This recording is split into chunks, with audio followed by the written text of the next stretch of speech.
Era dalla partenza del Giro d'Italia, nel maggio 2009, una vita fa, che al Lido non si interveniva in modo così puntuale per sistemare strade, marciapiedi e mettere in sicurezza la viabilità. Da lunedì partiranno i lavori grazie ai 900.000 euro per interventi straordinari stanziati dalla Giunta Comunale. Tutto partirà tra poco, sono grossi interventi, interventi straordinari a seguito del fatto che per tanti anni al Lido non si è investito in manutenzione ordinaria.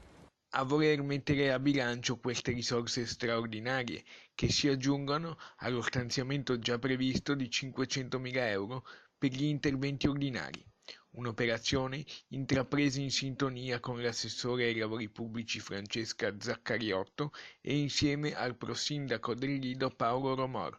Ecco il dettaglio. Rifaremo via Sandro Gallo, via Malamocco, alcune vie interne, via Ospizio Marino, che è la strada che porta al ferry boat, faremo il marciapiede che collega via Parri a Malamocco, molto richiesto da anni e anni dai cittadini sia lidensi che malamocchini, e nel frattempo anche Enel interverrà sulla carreggiata che ha danneggiato per posare i cavi del Mose che siamo riusciti a far intervenire prima dell'estate.